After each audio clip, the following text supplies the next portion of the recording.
Сөз башым булыр миләш. И каршымдагы миләшем минем якын сердәшем. Шуалса фикер хисләрем аның белән сөйләшәм. Ни өчен сүземне миләштән башлаганымны соңрак белерсез. Одна яңалыклары белән студиядә Гөлназ Гайни, исәнмесез? Бүгенге чыгарылышның төп яңалыклары. Наш двор программасы буенча инде безнең инде бүгенсендә бу 3нче двор. 3нче двор эшләбез Погорова 24 Алабугада безнең ишегалды президент программасын тормышка ашыру дәвам итә. Тақсандық бақшаға барған yo'qlab burana bilan Моторлыкны күрә белүче ул. Үзенең скульптураларын оста, гади агач кәүсәләре, ботаклардан һәм тамырлардан иҗат итә. Миләшкәем, хәлең ничек? Алабуга урамнарында миләш тәлгәшләре кая киткән? Россиядә коронавирус инфекциясының икенче тулкыны беренчесенә караганда көчлерәк булачак. Бу хакта РИА Новости агентлыгы хәбәр итә. Алабугада коронавирус йогышы таралуны булдырмау буенча оператив штаб утырышы узды. 7 үлем һәм 74 авыру очраклары. Бу Алабуга районында коронавирус ситуациясе буенча соңгы мәгълүматлар.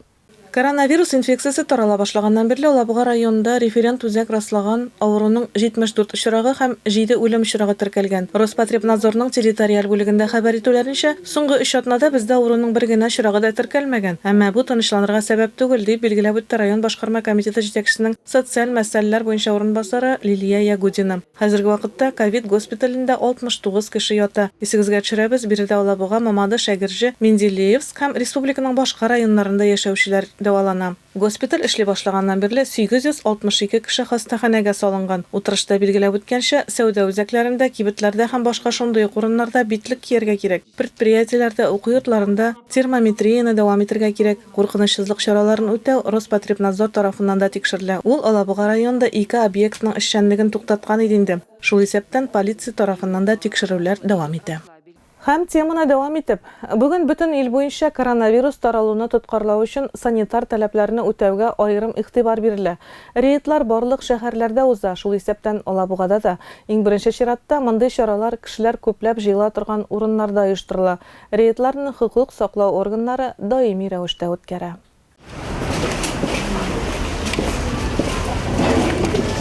Битлек режимы элеккегечә үк җәмәгать транспортында, ваклап сату объектларында саклана. Шулай ук шәхси саклану чараларын медицина оешмаларында һәм кинотеатрларда кулланырга кирәк. Битлек режимын бозучыларга карата полицейскийлар административ беркетмәләр төзи. Кәгазьдән соң судка җибәрелә, штраф суммасы 30 мең сумга кадәр булырга мөмкин.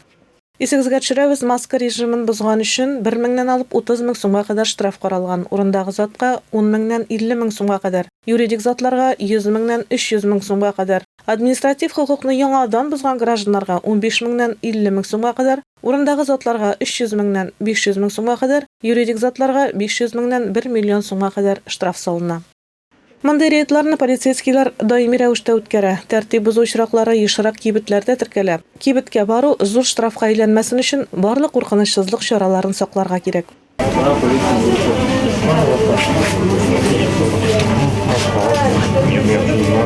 Я портфель, там полпустой, там что-то, телефон здесь сверху. Случайно вам известно? Да. Хорошо. Пройдемте. Моннан тыш полицейскийлар чит илләрдән һава транспорты белән килгән гражданнарга 3 календар көн эчендә COVID-19-га лаборатория тикшеренүе узарга кирәклеге турында хәбәр итә. Тикшеренү нәтиҗәсен алганча, гражданнар яшәү, тору урыны буенча үз-үзләрен изоляция режимын үтәргә тиеш. Әлеге таләпләрне үтәмәгән чиракта административ җаваплылык карала. Штраф күләме 40 мең сумга кадәр булырга мөмкин. Гөлназ Гайни, Гөлнара Салихова, Михаил Филатов, атна яңалыклары. Алабугада безнең ишегалды президент программасын тормышка ашыру дәвам итә. Бу атнада безнең төшерү төркеме Тугаров урамында урнашкан ишегалларның берсендә булып кайтты. Бу 2 йортны берләштергән ишегалды булып чыкты. 24 һәм 22А номерлы өйләр. Җае чыккан сайын Владимир Бородин ишегалды буйлап йөрергә ярата. Бигрәк тә кояшлы һәм кыры көннәрдә. Тугаров урамындагы 24 йортта пенсионер өйгә нигез салынуның беренче көннән үк яши. 42 ел. Җәяү йөрүне һәрвакыт машиналар юлында башкарырга туры килә, чөнки йортта яшәүчеләр өчен тротуар юк иде. Әмма шушы көннәрдә үк биредә җәяүлеләр өчен яңа юл барлыкка киләчәк. Или ходить по проезжей части, или по тротуару, разница есть. Машина йөргән юлдан йөргәнчә җәяүлеләр юлыннан йөрү әлбәттә уңайлы да, куркынычсыз да. Быел Тугаров урамындагы 22А һәм 24нче йортлар ишегалды безнең ишегалды республика программасына эләкте. Күп еллар элек бу 2-5 катлы йорт ветеран торак милекчеләре ширкәтенә берләштерелде. Жители данного ТСЖ одними из первых. Халык беренчеләрдән булып кушылды бу эшкә. Үз көчләре белән иске куакларны, агачларны чистарттылар. Төзүчеләргә тәгеле булышып торалар. Парковка урыннары артачак, кеше архитектура формалары куела, балаларга уен зонасы каралган. Әти-әниләргә, өлкәннәргә дә аерым урыннар булачак. Ишегалларын төзекләндерү эшләре 60%ка башкарылган инде. Безнең чыру төркеме килгәндә иртә таңнан эшчеләр вак таш җәю белән шөгыльләнәләр иде. Алар арасында Сергей Андронов та бар. Бу аның төзекләндерүдә катнашкан 3нче ишегалды инде. Иң мөһиме халык канәгать калсын иде ди ул. Төзелеш эшләренең иң уңай якларының берсе парковка урыннарының артуы. Бу очракта 30%ка. Основная работа выполнена, осталось, так сказать. Төп эшләр башкарылды инде, асфальт җәю эшләре калды. Вак ташны таратабыз. Римма Сайфуллина да ишек алдында булачак үзгәрешләргә сөенеп туя алмый. Балалар өчен дә, безнең өчен дә яхшы ял зоналары булачак диде ул. Капиталь ремонт кысаларында аның 24нче номерлы йортының фасады җылтылуына да сөенеп туя алмый. Балконнар да өр-яңа кебек булып калды. Они летом начали, очень здорово ребята работали. Йортның тышын җылыту эшләрен җәен башлаганнар иде. Бик әйбәт эшләделәр егетләр. Маймыллар кебек үрмәләп йөрделәр. Йорт нигезендә әйбәт итеп ясадылар. Су үтми. Балконнар да бер төрле булды. Балалар өчен уен майданчыгы, балалар өчен дә, безнең өчен дә махсус майданчыклар булачак. Ну, красивый и утепленный плюс. Эш бит матурлыкта гына түгел. Йортның тышы матур, анысы матурын. Әле бит йортны җылыттылар, шунысы мөһим. Наш двор программасы буенча инде безнең инде бүгенсендә бу 3нче двор. 3нче двор эшебез Тугарова 24 иде. Безнең инде эшебез тамамлашуга якынлашып килә. Унларын да октябрьнең нәберне бетербез, завайтербез 3нче дворларны. Двор матурая инде. Халыкка уңайлыклар орта инде. Стоянкалар, например, машина куярга, тротуарлар балаларга, детский площадка уйнарга балаларга. Бик матур инде. Матур булачак, Алла бирсә. Ишегалларны төзекләндерү буенча барлык эшләр октябрь ахырына тәмамланырга тиеш. Исегезгә төшерәбез, быел Алабугада 34 ишегалды тәртипкә китереләчәк. Безнең ишегалды программасын тормышка ашыру барышында барлыгы 247 ишегалды төзекләндереләчәк. Гөлназ Гайнер, Ринат Генятов, Атна яңалыклары. Бу атнада укытучылар һөнәри бәйрәмнәрен билгеләде. Алабуга районында мөгаллимнәр армиясе 750-гә якын кешене берләштерә. Бәйрәмнәр уңайыннан аларны мәдәният сараенда хөрмәтләделәр. Дистәләгән укытучы лаеклы бүләкләрен алды. Мөгаллимнәрне һөнәри бәйрәмнәре белән Алабуга районы башлыгы Рөстәм Нуриев та котлады.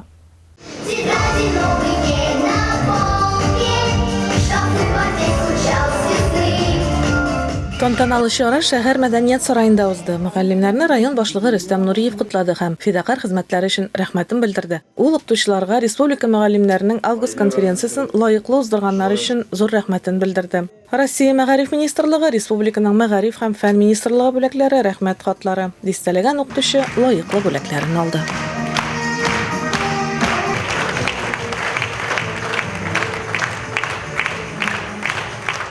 Россиядә 3 яшькә кадәрле баланы тәрбияләү буенча декрет ялында булган әтиләрнең хокукларын аналарныкы белән тигезләргә тәкъдим иттеләр. Мәсәлән, аларга һөнәри белем алу яки квалификация арттыру курсларын узу мөмкинлеге булырга тиеш.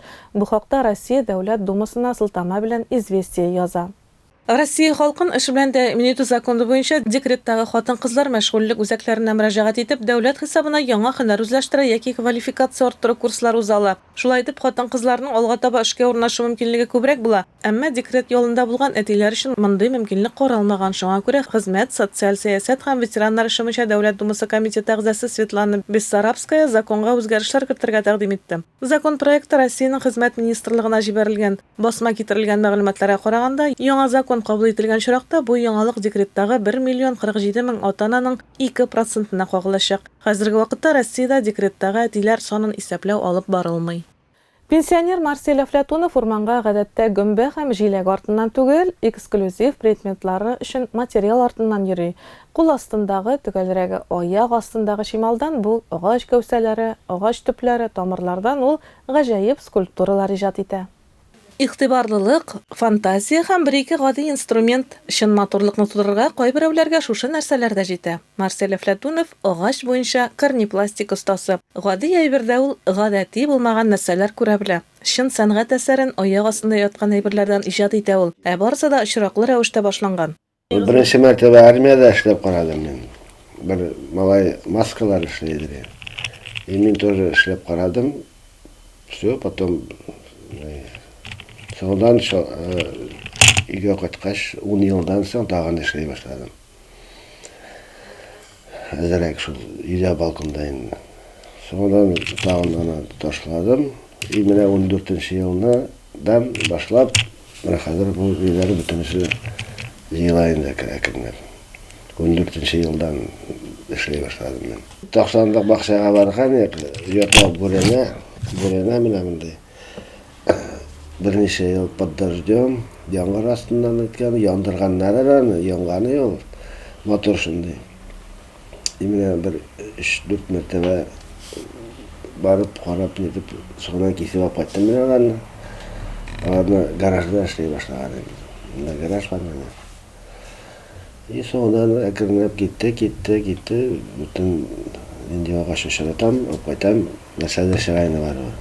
Менә күп еллар инде репортаж героебыз Карина пластика дигән техника белән мавыга. Кул астындагы, төгәлдерәге аяк астында унап яткан шималдан, бу агач төпләреннән, тамырлардан, ботаклардан урман скульптураларын ясый ул. Үзенең яраткан эше өчен зур бүлмәсен күптән остаханәгә әйләндергән. Монда алма төшәр дә урын юк. Аның эшләре белән фатирдагы барлык диварлар тулган. Алар шкафларда да, идәндә дә, киштәләрдә дә, өстәлләрдә дә. Түшәм генә буш калды дип көлә оста. Аның сүзләренә караганда, гадәти агач кисәкләре еш кына булачак образны үзләре сөйли. Мин бары тик табигать биргән матурлыкны ассызыкларга гына ярдәм итәм дип уртаклаша Марсель Ирегулы. Менә бит 1-2 сәгать дәвамында гап-гади агач кәүсәсе аждаһага әверелә. Эшләре арасында Марсель абый бабасының фотосурәтен дә кадерләп саклый. Ул да агач эш остасы булган икән. Дед у меня плотником был. Дед, он который на фотографии есть. Плотником он бани, дома, ну в деревнях тоже этот. Бани в основном, бани, дома делали. Вместе с моей бабушкиным братишкой вдвоем они. Ну не вдвоем, там помощники тоже были у них. Уже пенсионеры были, когда вот я туда приезжал, пенсионеры все равно такие бревна таскали, поднимали. Бани строили. Тогда ведь денег не платили, так раз угостят их. Ну такие сувениры-то он не делал, ему в деревне-то такой ерундой заниматься некогда было. Там и сено косить надо, и дрова пилить, и все это. Вот так вот это. Менә шундый мавыгучан кеше ул Марсель Әфләтунов. Гомере буе гади шофер булып эшләгән. Хәзер ул пенсиядә. Юк та Алабугага килгән туристларга үз эшләрен сатарга чыккалый. Мотор диләр, но бик күп алмайлар. Аларга бит йөрергә кирәк. Груженный тоже Елабуга буенча йөри алмайлар инде. Кире кайтканда на обратном пути уже эләкмәйләр алганга, наверное. Маршрутлар үзгәрә. Маршрутлары үзгәрә, яни. Тоже бит күтәреп бирергә кирәк ул әйберләрне. Шул мелкиларны. Марсель абый безгә дә 1-2 сувенирын бүләк итте. Аның ачкычлар элә торган эше һәм каләмнәр саклый торган савыты безнең телекомпаниягә әле озак еллар хезмәт итәр. Гөлназ Гайнер, Ринат Гинятов, Фатна яңалыклары. Алабуга урамнарында милләш тәлгәшләре юкка чыккан. Игътибар итсәгез, паркларда һәм проспектларда милләшләрдә җиләк-җимеш бик аз күренә. Кайбер агачлар бөтенләй җимеш бирмәгән. Моның сәбәбе нидә? Кышлар кышын ачтан үлмәсме? Бу сорауларга җавапны алдагы сюжеттан карап белерсез. Быел Алабугада милләш тәлгәшләре бик күренми диярлек. Җиләге аз, кайбер агачларда алар бөтенләй юк. 40 еллык стажы булган биолог Асия Әхтәмов да кызыл милләшнең начар уңышына игътибар иткән. Агач тәлгәшләрендә җиләк бик аз, кайбер агачлар бөтенләй җимеш бирмәгән. Көзге салкыннар бишәкләрнең активлыгына да начар йогынты ясаган. Алар чәчәкләрне сыркәләндермәгән. Шуңа күрә хәзер җиләк-җимеш юк дип аңлата биолог. Чәчәк атканда безнең милләшнең төннәр булды салкынча һәм аның чәчкәләренә суык тигәндер дип уйлыйм. Зыян килгән була инде. Безнең менә бу уголок, нихәл йөрдек машина белән сезнең белән иң күп миләшләр шушында. Бу почмакта бик матур миләшләрнең миләшләре дә күп, чөнки миләшләрнең артында бар зур алмагач, 3 этажлы йорт һәм коймалар. Алар бу миләшләргә ышык ясаганнар һәм аларга суык тимәгән. Чуть-чуть. А я здесь когда работал, здесь было столько рябины, действительно, очень много. Я недавно же здесь работал. И меня это просто поражало, потому что огни и рябины, все это так удивительно было. Красиво. Ярко, красиво. Әмма Эдуард Брусков иҗади кеше буларак миләшнең начар уңышы климат белән генә түгел, рухи проблемалар белән дә бәйле дип саный. Мне приходится как бы смотреть и поэтов слушать. Мин шагыйрьләрне тыңлыйм да шаккатам. Элекеге сәнгать хәзер юкка чыга бара. Бу бик күңелсез нәрсә. Миләш бит ул сәнгатьнең символы, шуңа бу җиләк үпкәләп җимешләрен дә бирмәй күрәсең. Хәер, башка урыннар белән чагыштырганда Марина Цветаеваның мемориаль комплексы территориясендә миләш тәргәшләре аз булса да күренә әле. Бу аңлашыла да нәкъ менә миләш агачы Цветаеваның тормышы һәм иҗат символына әверелде. Әйтергә кирәк, миләш белән күп кенә халык сынамышлары бәйле. Мисалга, миләш күп була икән, кыш салкын була диләр. Тик узган ел бу сынамыш туры килмәде. Аның җиләге бик күп иде, ә кыш барыбер җылы килде. Белгечләр сүзләренә караганда, һава торышына карап күзәтүләр һәрвакытта тормышка ашмый. Бу әйләнә-тирә мөхиткә техник прогресс тәэсир итү белән бәйле. Ә менә кышын миләш ашарга яраткан кара бүрекләр өчен борчылырга кирәкми. Быел вак кызыл алмалар уңышы зур булган. Алар кышлар рационында миләшне алмаштырачак. Юк, үлмиләр Алла бирсә, без аларны ашатырбыз. Безнең экологлар ашатырлар, яшь натуралистлар ашатырлар. Һәм безнең улы поколение, улылар, улы апалар, абыйлар ял итәргә чыкканда посадкаларга, алар опчыгалар, гомбагышлар һәм җимлекләргә салалар ашау.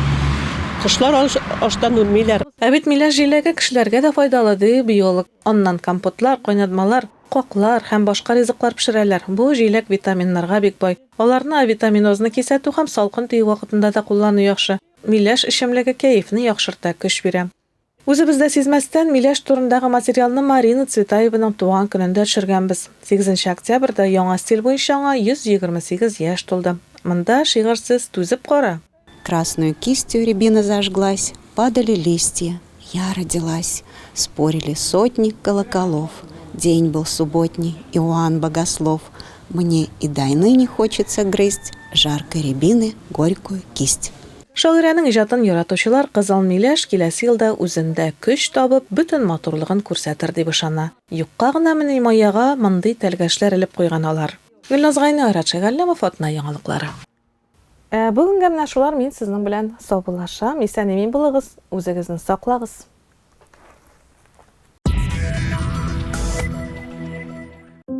Прогноз погоды на 11 октября. В Елабуге в воскресенье будет пасмурно, без осадков. Днем температура составит 15 градусов, ночью 3. Ветер юго-западный 4 метра в секунду.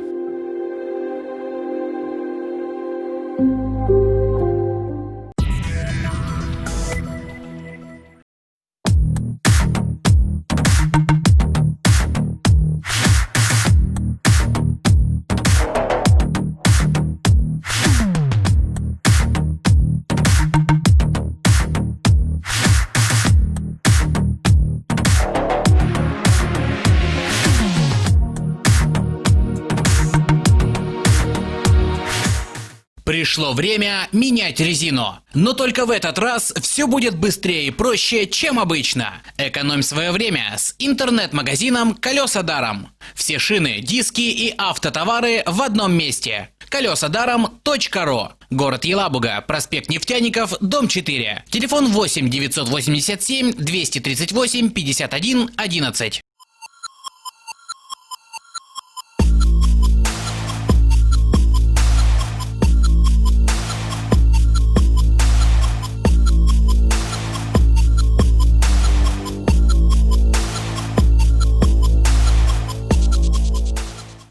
Пенсионный фонд информирует, гражданам, уходящим на пенсию, заявление для ее назначения необходимо предоставить через личный кабинет застрахованного лица на сайте www.pfrf.ru.